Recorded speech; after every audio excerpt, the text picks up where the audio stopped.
Her world was heat blinding, relentless heat shimmering off cracked earth.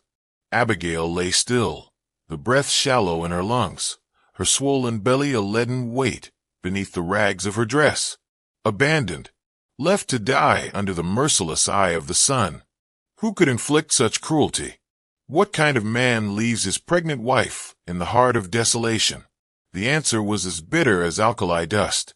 But wait, a figure rippled in the heat haze, emerging from the glare. Not hope, not as she knew it. Something else. A Comanche hunter, obsidian eyes taking in her plight, reading the story of betrayal etched in the sand. He saw the crime, and the ancient code humming in his veins demanded balance, the retribution as fierce and unsparing as the land itself. A savage reckoning was coming.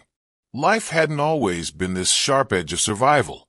Abigail Hayes remembered arriving in this territory, clinging to Benjamin's arm, his words painting canvases of a future bright with promise. A sturdy cabin, fields bowing with grain, a dynasty carved from the dust by their shared will. Their homestead, tucked into a windswept fold of the prairie, was meant to be that dream made real. But Benjamin's promises, like summer creeks, ran dry under the constant sun of hardship. He possessed a surface charm, a tool he wielded skillfully in the sparse settlements nearby. He could talk down prices, secure credit, with a smile that didn't quite reach his eyes.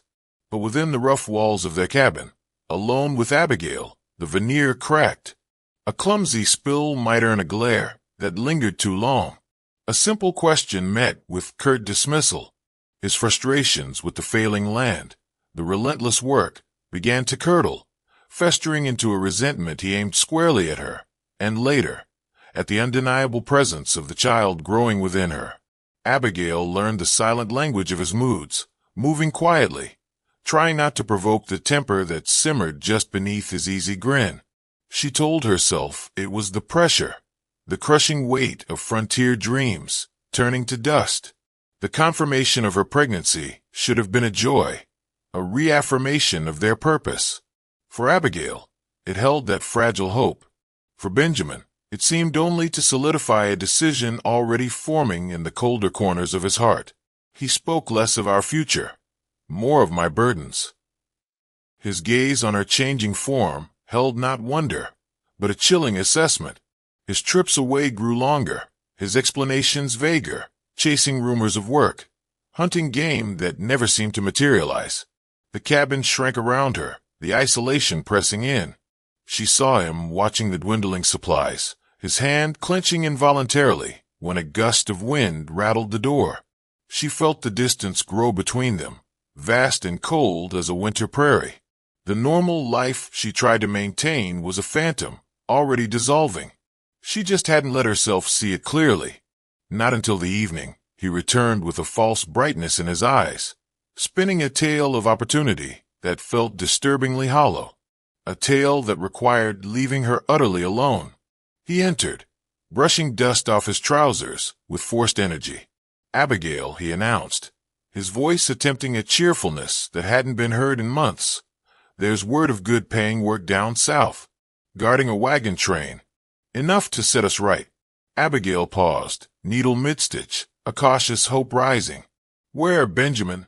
"Towards Santa Fe Trail way," he replied, avoiding her direct gaze, fussing with the saddle strap. "It's fast travel, though." "Rough. Too rough for you, in your condition." He gestured vaguely at her belly. The hope died, replaced by a familiar dread. "Leave me?" "Here." The vast emptiness outside the cabin walls seemed to rush inwards. "Just for a spell, Abby," he insisted, turning towards her, placing hands on her shoulders in a gesture that felt practiced, insincere. "It's vital work. We need the coin. Look, I won't leave you here. There's an old, sheltered line cabin I know, west of here. Good water nearby. I'll take you there first, set you up proper with supplies. Then I ride on, join the train. I'll be back before you know it. Pockets heavy. Trust me. West, not east, towards the settlement, towards Mrs. Gable who had shown her kindness. Why not take me to town, Benjamin? I could stay there." His grip tightened, just slightly. No time. Wagons won't wait. And we can't be beholden to the gables again. He tried a different angle, forcing a smile. Think of it as holding down the fort. I need you strong on this, Abigail. For us. Her instinct screamed against it. The westward direction, the vagueness, the brittle cheer, it all felt wrong. But arguing would ignite his temper. And perhaps he was desperate. Perhaps this truly was their only way. Reluctantly, fearfully, she agreed. The next dawn saw them loading their single, overburdened horse. Benjamin was agitated, eager to be gone. He led her deeper into unfamiliar territory, arid canyons and rocky washes she'd never seen. The sun climbed, beating down mercilessly. The promised day's ride stretched into exhaustion. Finally, in a desolate arroyo, utterly barren, miles from anything resembling a trail or shelter, he halted. "This'll do," he muttered, unloading a cruelly small cache of supplies. A handful of jerky, a meager bag of cornmeal, a water skin less than half full. "Benjamin, where's the cabin? The spring you mentioned?" Abigail's voice trembled, raw panic beginning to surface. He swung onto the horse, keeping his face averted. "Plans change. This is better hidden. Safer. Listen, I got a scout ahead. See if I can catch sight of the wagon train. You wait right here. I'll be back by nightfall. Promise. Benjamin, please. Don't leave me." She reached for him, desperate. He kicked the horse, forcing her back. His glance, as he rode away, was cold, detached, perhaps even relieved. "Be strong, Abigail." His voice floated back, a final, cutting piece of mockery. He disappeared around a bend of scorched rock. The silence crashed down, absolute and terrifying. The sun climbed higher, searing the land. The tiny pile of supplies seemed to shrink under its glare. Nightfall arrived, painting the sky in indifferent colors, but Benjamin did not return. Darkness brought a profound chill and the unsettling sounds of the desert night, the distant howl, the nearby rustle. Huddled against a boulder, Abigail finally understood the full measure of his betrayal. Every word, every touch a lie. He hadn't just left her. He had deliberately led her to this waterless, trackless waste. He had abandoned her, pregnant and alone, to die. The vast wilderness seemed to lean in, suffocating her with its immensity, and the only company she had was the frantic, terrified beat of her own heart. Day bled into agonizing day. The sun was a physical blow, the heat a suffocating blanket. Abigail rationed the water with desperate care, each sip a torment reminding her how little remained. The jerky was leather, the cornmeal grit. Her world shrank to the immediate, brutal needs of survival, seeking shade under meager overhangs, scanning the merciless horizon for any sign of life, any hope. There was none. Only rock, thorn, and the vast, empty sky. Her body screamed protest. The child within felt heavy, draining her scant reserves. Fear was a constant companion, tightening its icy grip with every snap of a twig, every shadow that moved in the periphery.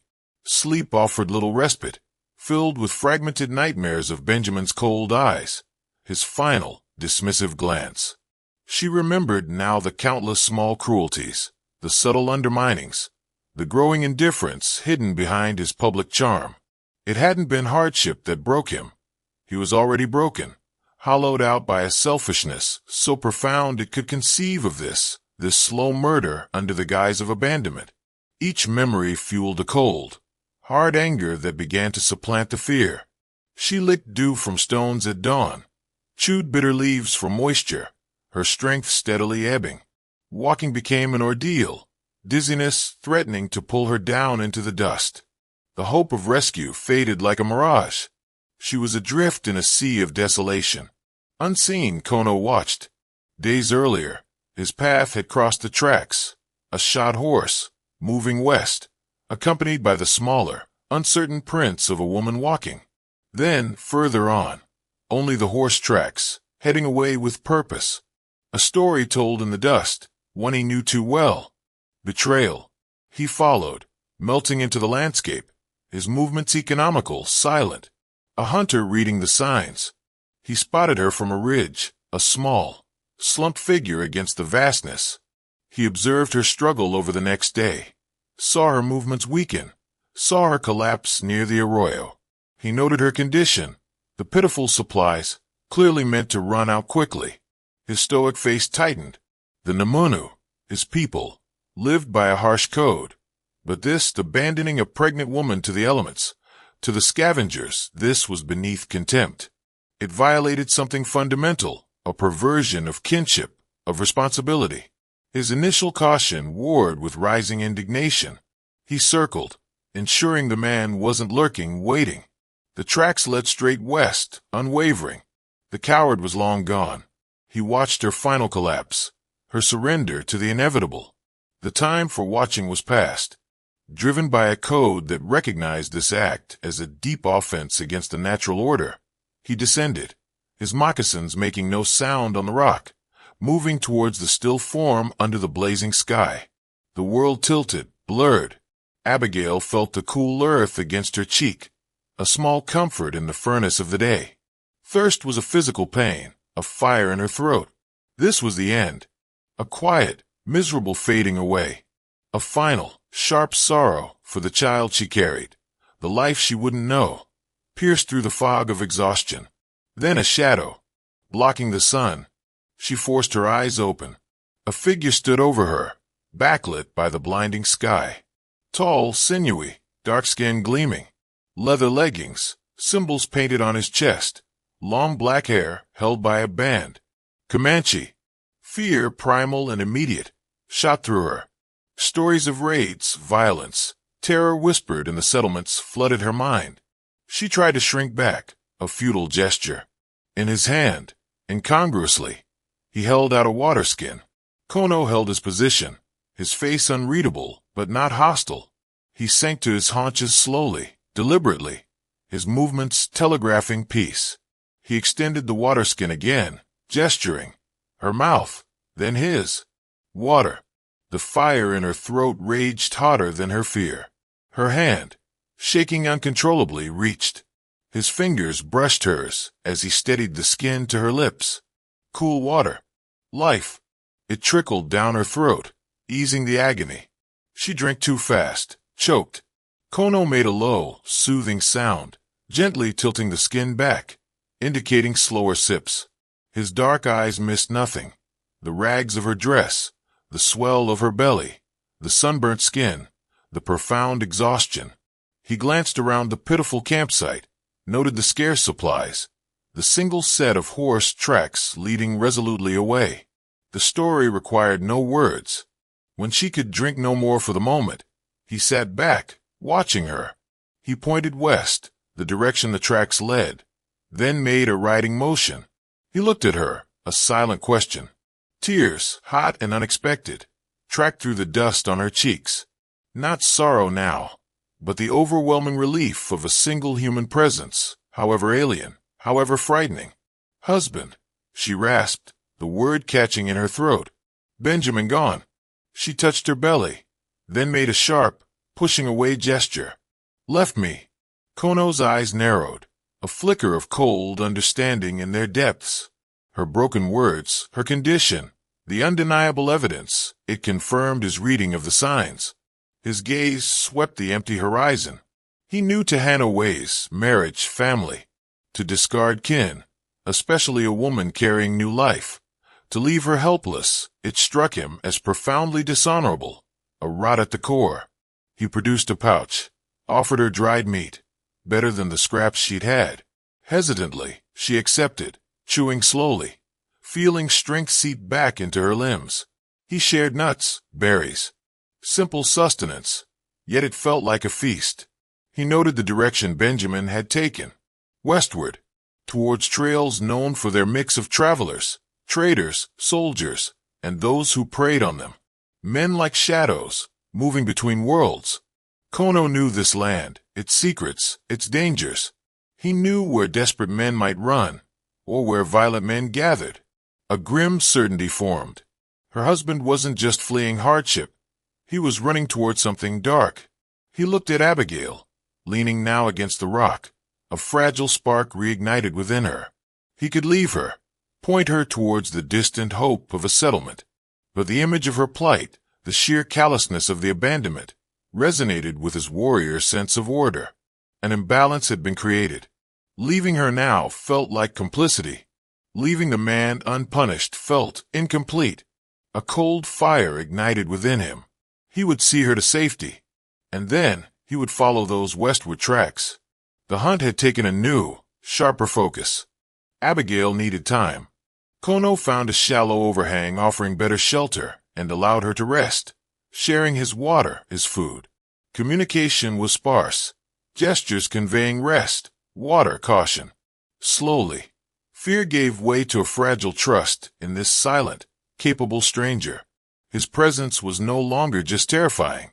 It felt like a bulwark against the vast, indifferent cruelty of the land. When she could manage it, they moved. Slowly, Kono choosing the path of least resistance, his eyes constantly scanning, reading the subtle language of the terrain. He pointed out edible plants, animal signs, his silence profound, broken only by necessary gestures. He never lost the trail of Benjamin's horse. Then, one afternoon, he stopped, kneeling, his focus intense. He pointed to the ground. 2 new sets of hoof prints joined Benjamin's. Shod horses, ridden hard. Kono studied the impressions, noting the familiar wear on one shoe, a slight drag he recognized. His face hardened. He held up 3 fingers, then drew one finger sharply across his own throat. Danger.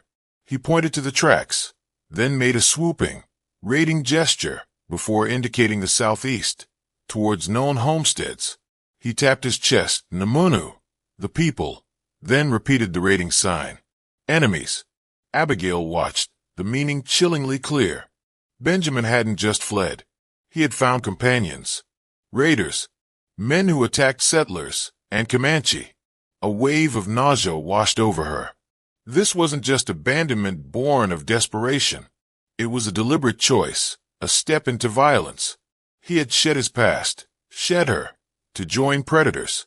Perhaps the stolen supplies, the meager resources from their failed homestead, had been his price of entry into this brutal new life. Kono's quiet intensity sharpened. The situation had escalated. Benjamin Hayes was no longer just a dishonorable husband.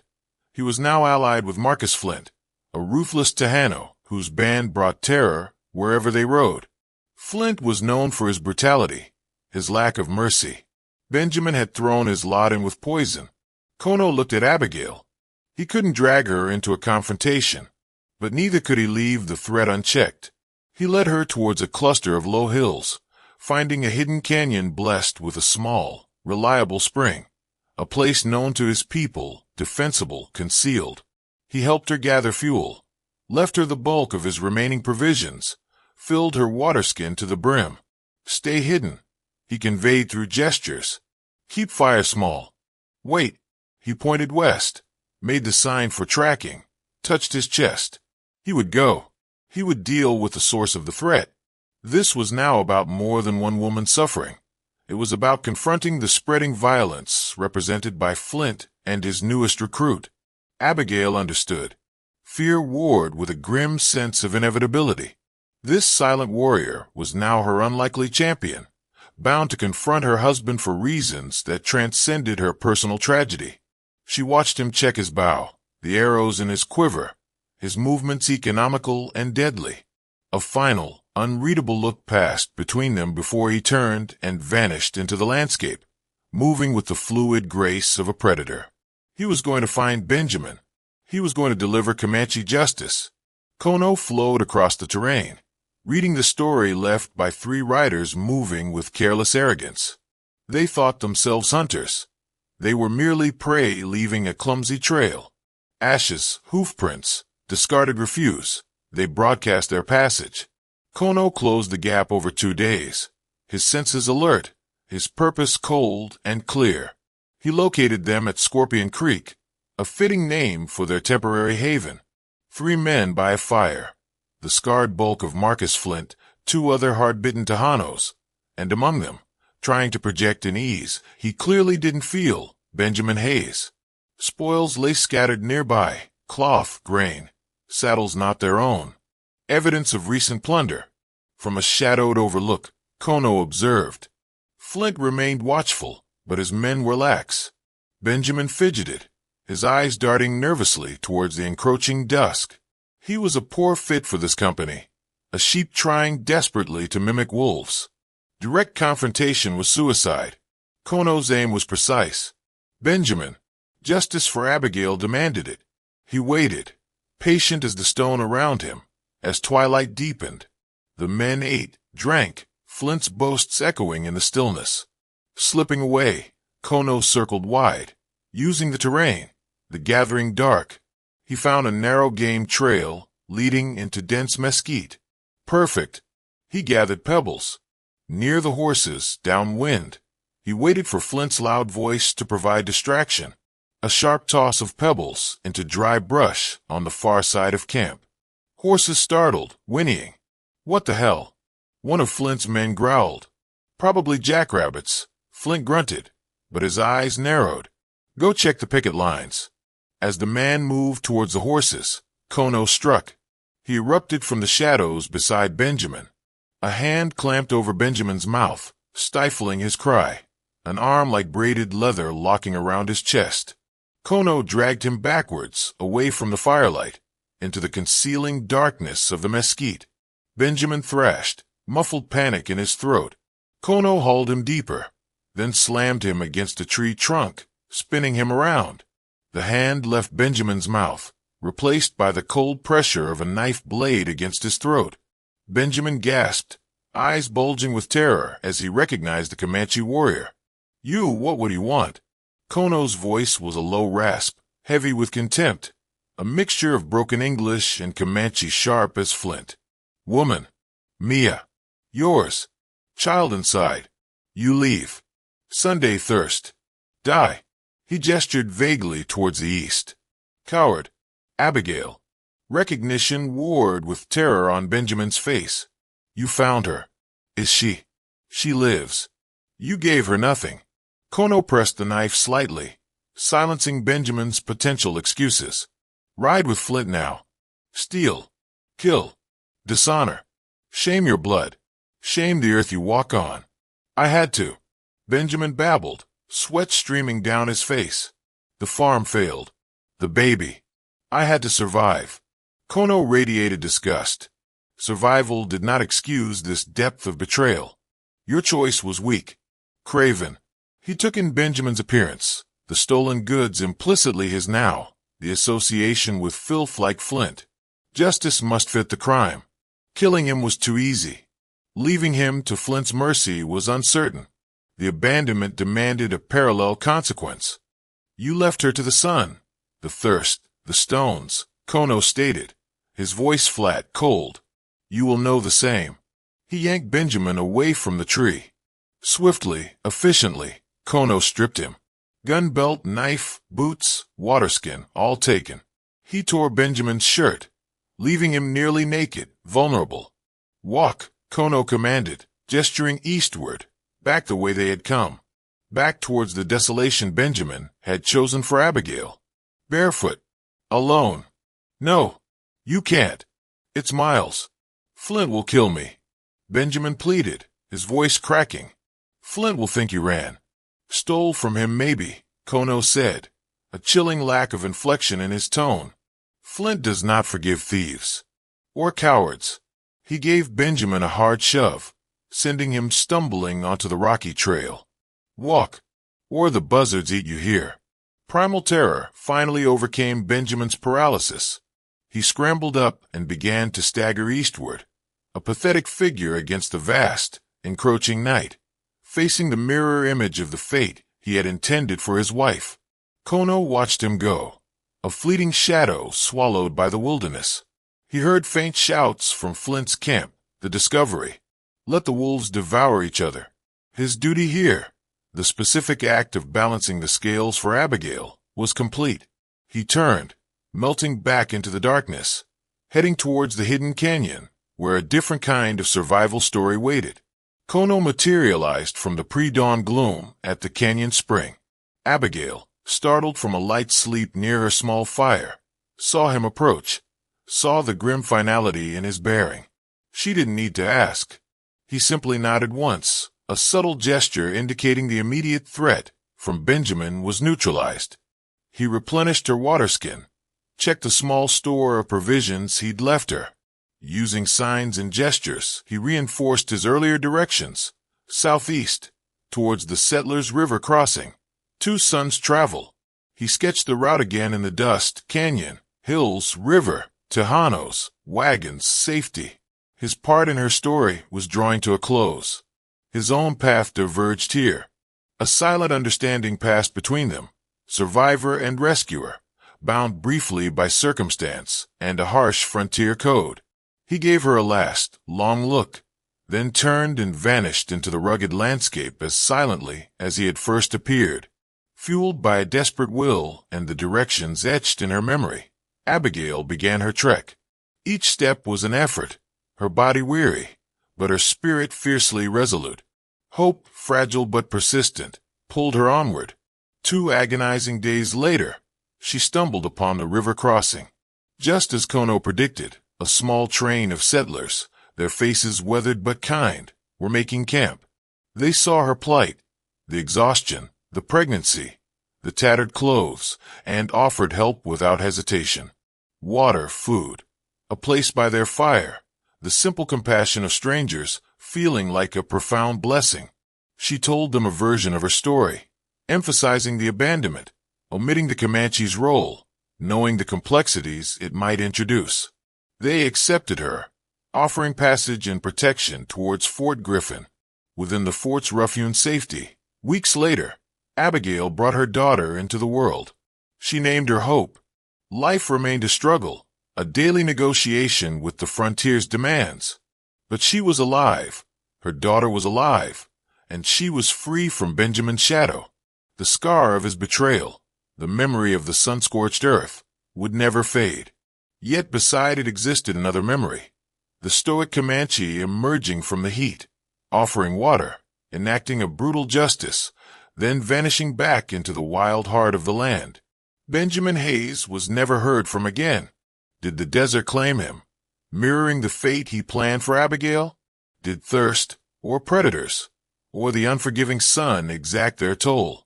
Or did Marcus Flint, suspicious and ruthless, catch up to his unreliable recruit? His end remained unwritten, swallowed by the vast, uncaring silence of the plains. Kono rejoined his people, the incident fading into the tapestry of seasons and hunts. His actions were not sentimentality. They were Tuiapu, the restoration of balance, the upholding of an honor code that the Tejano coward had violated. The scales had been righted, and so the story settled into the dust, perhaps told sometimes around low fires, a tale from the vast, untamed West, a story of cruelty met with savage consequence, of survival against impossible odds, and of the unexpected, fierce honor found in the heart of the wilderness. Abigail and Hope endured, carving their own life under the endless sky, forever marked by the shadow and, strangely, the protection of the Comanche who delivered a harsh, unforgettable justice. The year was 1887, and the sun over the Texas Panhandle was a merciless hammer. It beat down on the raw, dusty street of Redemption, a town that had chosen its name with an irony no one seemed to notice. In the center of that street, on a crude platform of splintered planks, stood a woman. Her name was Esther, though no one had used it in so long it felt like a ghost on her tongue. Around her neck, a rope held a rough-hewn sign against the thin fabric of her dress. The letters were smeared and cruel. Damaged goods. She kept her eyes fixed on the warped boards beneath her bare feet.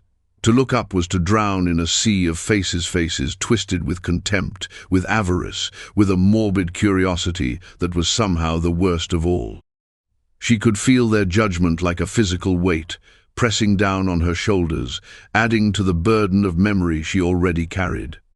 She had been passed from one misfortune to another until she landed here, the final, humiliating destination. An auction, not of livestock or property, but of a life deemed worthless. The auctioneer, a man with a sweat-stained hat and a voice like gravel, was extolling her virtues with a salesman's leer. "Strong back," he barked. "Still young enough. Quiet, too. Won't give a man no trouble." He conveniently omitted the reasons for the sign, leaving it to the grubby imaginations of the crowd.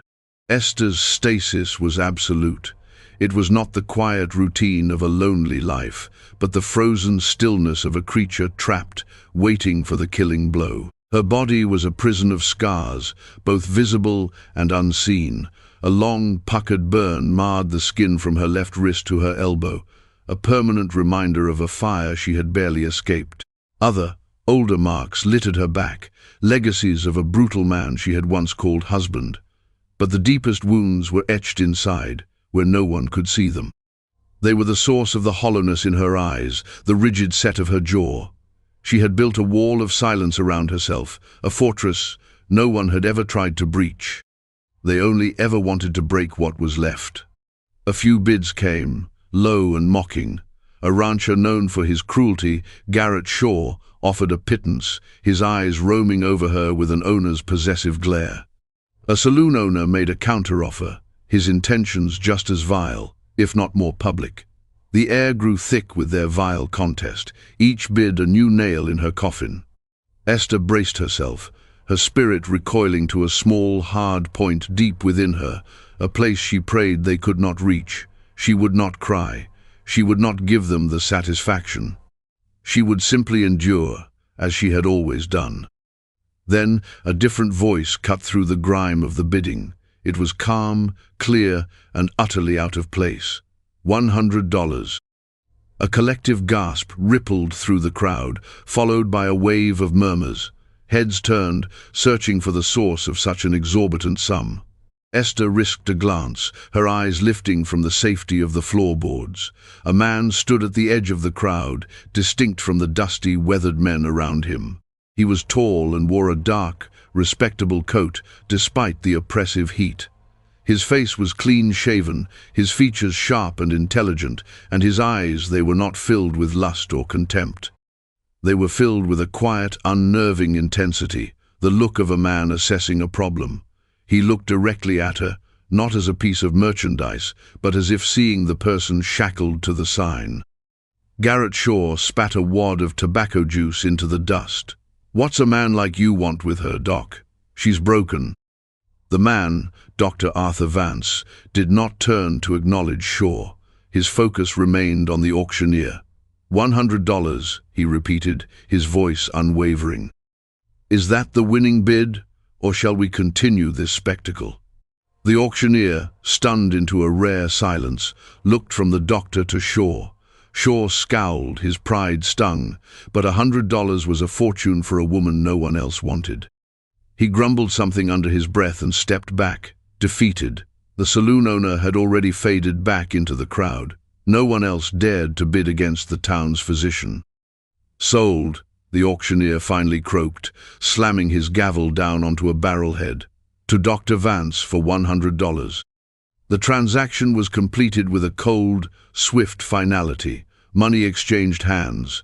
The rope holding the sign was cut from her neck, and it fell into the dust. Another rope, this one binding her wrists, was untied by the doctor himself. His fingers were clinical and detached as they worked the knot, his touch surprisingly gentle. He did not speak to her. He simply gestured for her to step down from the platform. As Esther's feet touched the solid ground, the world tilted precariously. She had been bought. Her fate had changed hands, but whether for better or worse was a terrifying, unanswered question. She followed the doctors retreating back through the parting crowd, the whispers of the townspeople like the rustling of snakes in dry grass behind her. His silence was as unnerving as the shouts had been, a new kind of prison whose walls she could not yet see. Dr. Arthur Vance's home was at the quiet end of the main street, a clean, two-story wooden building with a small sign that read, A. Vance, physician and surgeon.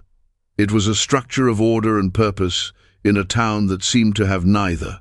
He led her not through the front door of the clinic, but around to a private entrance at the side.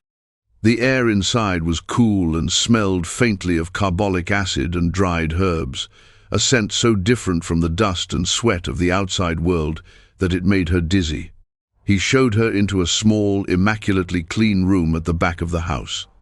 It contained a simple cot with a neatly folded quilt, a small washstand with a pitcher and bowl, and a single window that looked out onto an empty yard, where a few medicinal plants struggled against the arid soil. "You can stay here," he said, his voice as neutral as his expression. He placed a bundle of folded cloth on the cot. "These are clean clothes. There is stew on the stove in the kitchen. Eat when you are hungry. The door does not have a lock from the outside." The last sentence hung in the air between them. It was a statement of fact, but it felt like a declaration, a first, tentative offering of trust in a world that had taught her trust was a fool's currency. Esther said nothing. She couldn't. Her voice was a rusted thing, trapped in her throat. She only nodded, a tiny, jerky movement, her eyes cast downward. She listened to his footsteps retreat down the hall, the quiet click of a door closing. Alone, she finally allowed her body to tremble, the terror and confusion of the day washing over her in a silent, shuddering wave.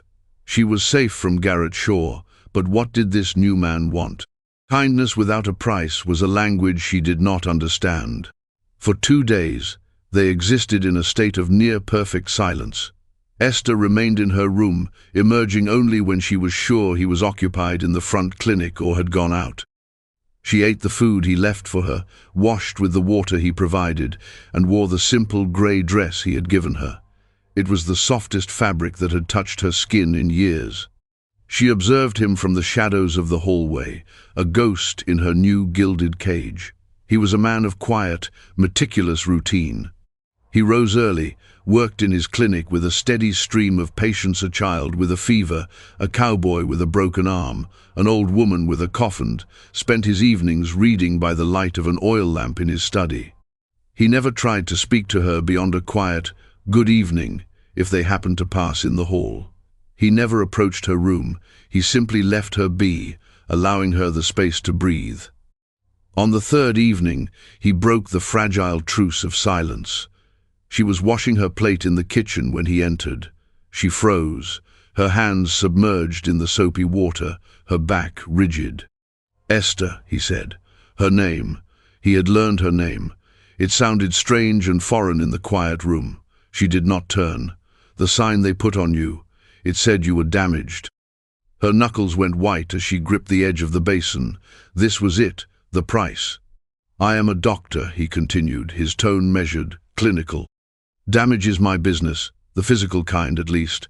I would like to examine your injuries, not as your owner, but as your physician." She still did not move, her mind racing. It was a command disguised as a request, but his voice held no threat, only a calm statement of purpose. It was the voice he used with his other patients. Slowly, painfully, she turned to face him. She gave a single, reluctant nod. He led her into the clinic. The room was organized and sterile, filled with glass-stoppered bottles, polished instruments, and medical charts. He gestured to the examination table. "Please, sit, and if you are able, roll up your left sleeve." Her hands shook as she obeyed, pushing the soft grey fabric up her arm. The scar was ugly in the lamplight, a landscape of ruined skin, tight and ridged from her wrist to her elbow. It was a brand, a permanent mark of her past. She expected him to flinch, to show some sign of revulsion. Most people did. Dr. Vance did not flinch. He simply looked at it with professional detachment, his fingers gently probing the edges of the scarred tissue. "An old burn," he murmured, more to himself than to her. "Badly healed. The contracture must limit your movement." She hadn't realized until he said it how much she favored that arm, how she instinctively avoided stretching it fully. "There are salves that can soften the tissue," he said, his eyes meeting hers for a brief moment, "and exercises to improve the range of motion. It will not erase the scar, but it can make it quieter." Quieter. It was an odd word to use for a scar, but it resonated with a truth she had never been able to articulate. Her scars were loud. They screamed her history to the world. "You're back," he said softly, his gaze dropping for a moment before returning to her face. The auctioneer mentioned a strong back. May I? This was a far greater test. This required a deeper level of vulnerability. She hesitated, her entire body tensing. But his eyes held no judgment, only a quiet patience. She saw the doctor, not the man who had bought her. Taking a shuddering breath, she turned her back to him and, with trembling fingers, unbuttoned the top of her dress, letting it fall just enough to expose her shoulders and the latticework of pale, silvery lines that crisscrossed her skin. She heard him draw in a soft breath. It was not a gasp of horror, but a quiet, controlled intake of air. He did not touch her this time. He just stood there for a long moment. The silence stretched, thick with things unsaid. She felt a hot flush of shame creep up her neck. She was a ruin, a landscape of damage. "These are old wounds," he said, his voice softer now, less clinical. "Very old. They have already healed as much as they are able." He paused. "The body is resilient. It does what it can to mend." Esther pulled the dress back up, her fingers fumbling with the buttons. He stepped away, giving her space, and began mixing something in a small mortar. The rhythmic scrape and grind of the pestle filled the quiet room. "I bought you, Esther," he said, his back still to her, "because I saw a patient, not a commodity. I saw a person in need of a physician, and I happened to be one. Garrett Shaw, and men like him, they see only what is broken. They fail to see the strength it takes to survive the breaking." He turned, holding out a small ceramic pot. "This is for the burn. Apply it twice a day. It is made with comfrey and lanolin. It will help." She took the pot, her fingers brushing his. His skin was warm. It was the first time she had willingly initiated contact with a man in longer than she could remember. She looked down at the pot in her hand, then up at his face. For the first time she truly looked at him. She saw the fine lines of fatigue around his eyes, the hint of a sadness he kept carefully hidden. He had his own scars, she realized. They were just better concealed. "Thank you," she whispered. The word was hoarse, fragile from disuse, but it was real. It was the first crack in the wall of silence she had built around her heart. The days that followed fell into a new, tentative rhythm. A fragile trust began to sprout in the sterile quiet of the doctor's house, as delicate and persistent as the herbs in his yard. Esther began to use the salve, dutifully massaging it into the tight, angry scar on her arm. At first, the touch was alien, a clinical act of following instructions. But slowly, it became something else. It was an act of care for herself, a reclaiming of her own damaged flesh. Arthur showed her a series of gentle stretches, movements designed to coax the scarred tissue into yielding. The pain was a dull, pulling ache, but with it came a flicker of something she hadn't felt in years: progress. Their conversations remained sparse, but they were no longer punctuated by suspicion. They were islands of communication in a sea of shared silence. He would tell her about his patients, omitting names, speaking of ailments and remedies with a detached passion. She, in turn, began to emerge from her room more often. She took over the care of the kitchen, finding a simple, grounding solace in the rhythm of chopping vegetables and kneading dough. The aromas of baking bread and simmering soup began to replace the antiseptic smell of the clinic, weaving a thread of domesticity into the fabric of their lives.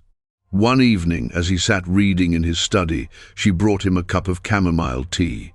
She set it on the small table beside his armchair and hesitated, lingering in the doorway. He looked up from his book, a question in his eyes. "The boy who came in today," she said, her voice quiet. "The one with the croup, will he be well?" Arthur closed his book, marking his page with a finger. "I believe so. The steam from the kettle will ease his breathing. His mother is attentive. That is half the battle." He studied her for a moment. "You have a keen eye for observing." She shrugged, looking at the floor. "I just wondered." "It is good to wonder," he said gently. "It means you have not forgotten how to care." It was in these small moments that the layers of her past began to peel away. He never asked her about the fire or the man who had left the scars on her back. He seemed to understand that a direct question would be a violation, sending her scurrying back into her shell. Instead, he created a space where the memories could surface on their own terms. He gave her a book to read one day, a worn copy of Jane Eyre. She lost herself in the story of another woman who had suffered, who had been deemed plain and insignificant, but who possessed an unshakable inner fire. Reading it, Esther felt a kinship, a flicker of her own dormant spirit. Arthur, too, began to reveal parts of himself, not in grand confessions, but in small, unguarded fragments. She learned that he had come from the East, from a life of professional respect and comfort in Boston. She learned that he played the violin, though the instrument sat in its case in the corner of his study, collecting dust. One night, while cleaning, she found a small framed daguerreotype tucked away in a drawer. It showed a smiling young woman with Arthur's eyes, holding a small baby. The grief that radiated from the forgotten object was a palpable thing. It was a wound he kept hidden far more deeply than her scars. She placed the photograph back in the drawer and closed it gently, a profound and sorrowful understanding dawning on her. He was a healer who could not heal himself. He had come to this desolate edge of the world not to escape his past, but to bury himself in the work of mending others, perhaps because he could not mend the gaping hole in his own life. His kindness to her was not charity. It was an act of empathy from one wounded soul to another. He saw her damage because he was intimately acquainted with his own. The shifting perception was mutual. She no longer saw him as her buyer or even just her doctor. She saw Arthur, the man who read medical journals with fierce concentration, who spoke softly to frightened children, who carried a vast and silent sorrow. And he, in turn, began to see past the scars and the silence to the woman beneath. He saw the intelligence in her eyes when she listened, the quiet competence in her hands as she worked, the fierce resilience that had allowed her to survive unspeakable things. The sign that had defined her damaged goods was becoming a lie. She was not damaged, she was a survivor. This fragile piece, however, was a bubble, and the town of redemption was a pin poised to burst it. Their arrangement was a source of endless, prurient speculation. Whispers followed Arthur when he walked down the street. Women would cross to the other side to avoid him, their faces pinched with moral superiority. They called Esther his whore, his pet project, a stain on the town's already questionable decency. Garrett Shaw was the loudest voice in the chorus of condemnation. He had been publicly bested and humiliated by the doctor, and his bruised pride festered like an untended wound. He saw Arthur's quiet compassion as weakness and Esther's presence in the doctor's house as an affront to his own thwarted desires.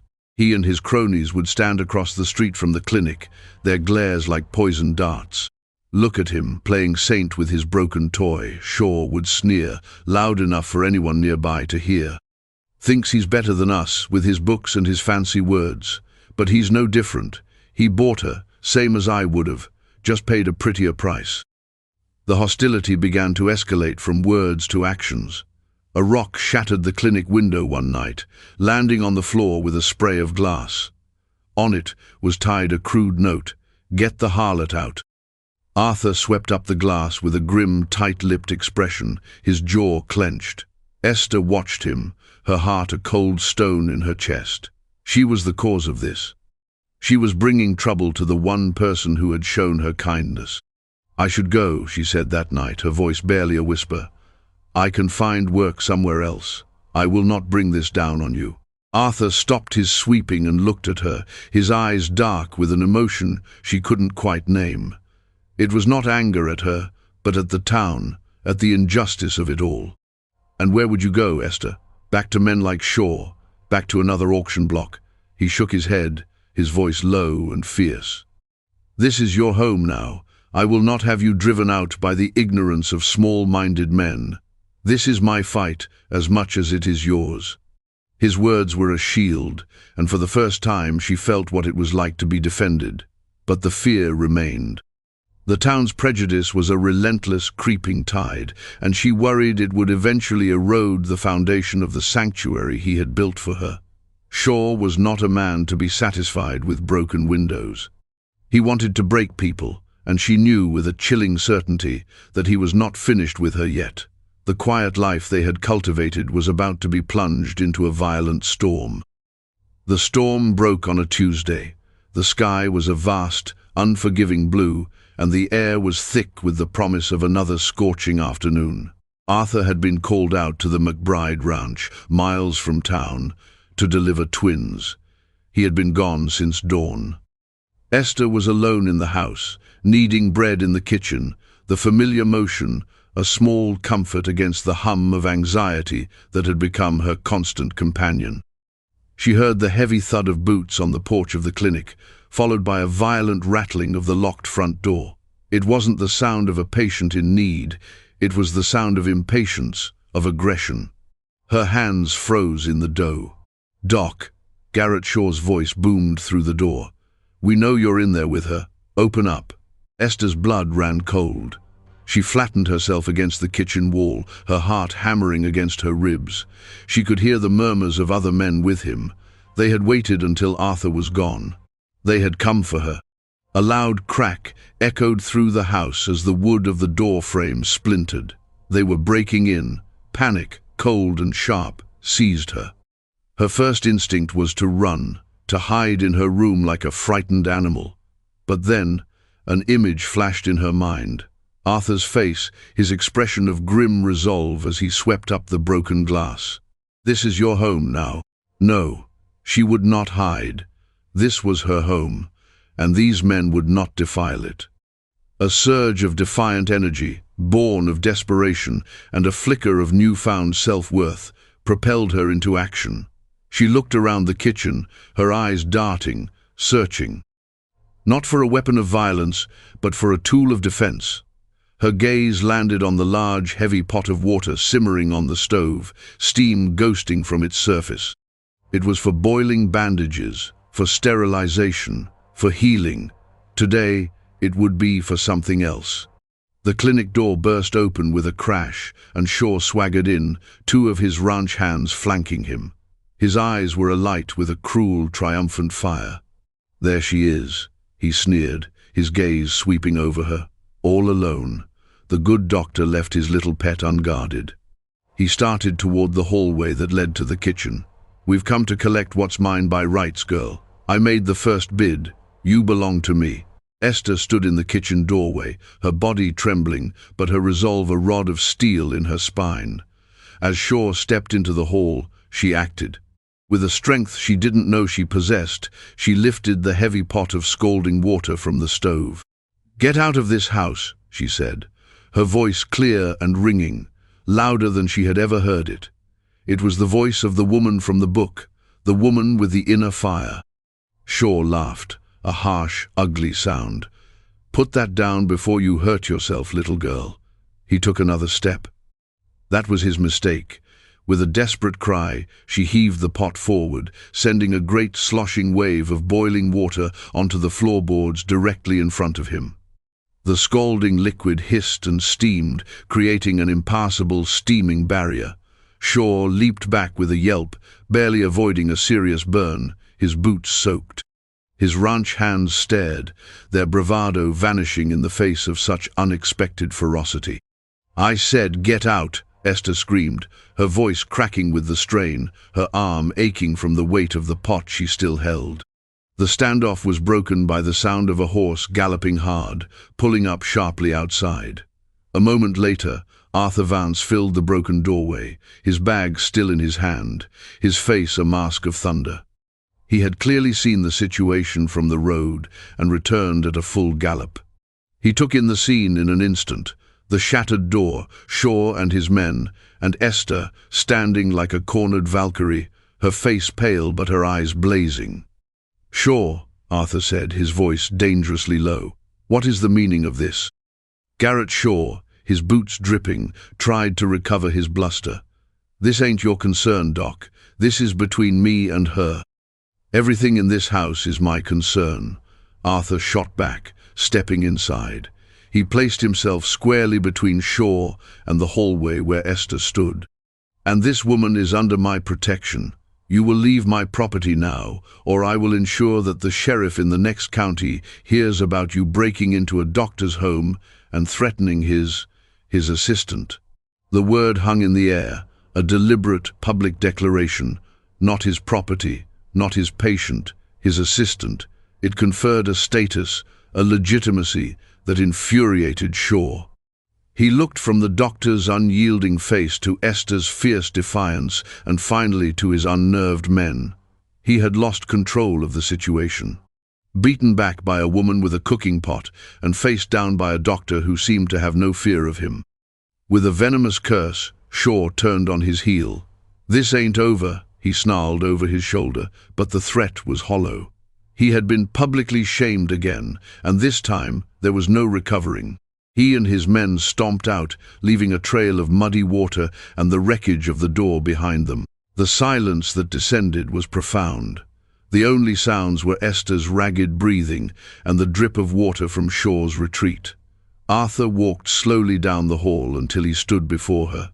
She was still holding the heavy pot, her arms shaking from the effort. Gently he reached out and took the pot from her hands, setting it on the floor. His eyes searched her face, filled with a mixture of awe and overwhelming relief. He saw no fear there now, only the trembling aftershocks of courage. "Are you all right?" he asked, his voice soft. She could only nod, the words not yet ready to come. He reached out then, not as a doctor, but as a man. He cupped her cheek, his thumb gently brushing away a tear she hadn't realized had fallen. It was a gesture of such profound tenderness and respect that it broke through the last of her defenses. "You were magnificent," he whispered. And in the quiet of the vandalized house, surrounded by the smell of steam and wet wood, Esther finally understood. He hadn't just healed her scars, he had given her the strength to defend them. He hadn't bought her freedom, but had provided the sanctuary in which she could find it for herself. The auction block was a lifetime away. She was no longer damaged goods, she was home. In the days that followed the confrontation, a new quiet settled over the house, but it was different from the silence of before. It was not the silence of caution and unspoken fears, but the peaceful, breathing silence of shared understanding. The broken door was repaired, its new wood a testament to the boundary they had defended together. The town, having witnessed Shaw's public defeat and the doctor's unshakable resolve, began to retreat. The whispers did not cease entirely, but they grew fainter, their venom diluted by a grudging respect. People began to see what Arthur had declared so forcefully. Esther was not his chattel, but his assistant, a part of the clinic, a part of his life. Their relationship settled into a new equilibrium, an unspoken partnership that was as solid and real as the floorboards beneath their feet. Esther truly did become his assistant. She had a natural aptitude for the work, a steady hand, and a deep, intuitive empathy for the suffering of others.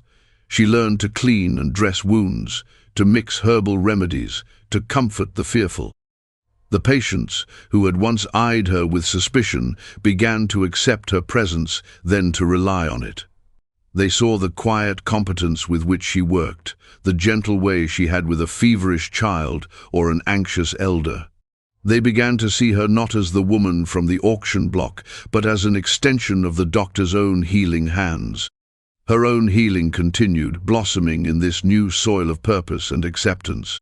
The scar on her arm, softened by the daily application of the salve, became less a brand of shame and more a part of her own topography, a map of where she had been. Her smile, once a rare and fragile thing, appeared more often, illuminating her face with a light Arthur had never seen.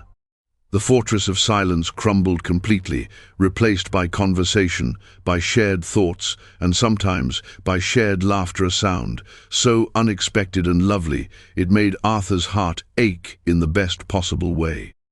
One cool evening, as autumn began to lay its gentle hand on the harsh landscape, Arthur took the violin from its case. Dust motes danced in the lamplight as he lifted it to his chin. He had not played since before his wife and child had been taken by influenza back in Boston. The instrument was tied to a grief so profound he thought it had silenced all the music in him forever. He drew the bow across the strings, and a hesitant, mournful melody filled the study. It was rusty and out of tune, the sound of a voice long unused.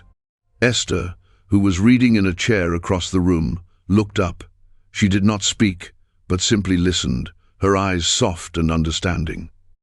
He played on, the notes growing stronger, clearer, as his fingers remembered their old grace.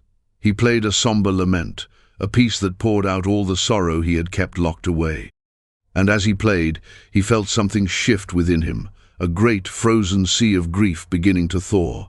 He was not just playing for the family he had lost, he was playing for the companion he had found. When the last note faded, the silence that returned was filled with a deep, resonant emotion. Arthur lowered the violin, his gaze meeting Esther's across the room. In her eyes he saw his own sorrow reflected, but also something more, a shared understanding of loss and a shared testament to the resilience of the human heart. "I haven't played that in a long time," he said, his voice thick. "It was beautiful," she replied softly. "Sad, but beautiful." In that moment, the last vestiges of their former roles buyer and bought, doctor and patient, dissolved into nothing. They were simply Arthur and Esther, two solitary souls who had found in each other an anchor in a turbulent world. They had healed each other, not by erasing the scars of the past, but by creating a present in which those scars no longer had the power to define them. Their life became a quiet tapestry woven from the threads of their daily work and their shared home. The house was no longer just a clinic with rooms attached. It was a sanctuary, a place of peace. The future was no longer a terrifying void, but a path that stretched out before them, a path they would walk together. The nature of their bond was never spoken aloud, for it did not need a name. It was deeper than passion, quieter than romance. It was a profound connection forged in the crucible of shared pain and cemented by mutual respect and a deep, abiding care. One afternoon, standing at the window that looked out onto the small herb garden, Esther watched Arthur showing a young boy how to properly splint the wing of an injured bird. The sun caught the silver in Arthur's hair, and his face, usually so serious, was gentle with concentration. A sense of peace, so complete and profound it felt like a physical warmth, settled over her. She ran her hand over the scar on her arm. The skin was smoother now, the tightness gone. It was just a mark, a reminder that to be damaged was not to be destroyed. It was a reminder that even after the fire, it was possible to feel the sun again, and to find, in the most unlikely of places, a reason to grow toward its light.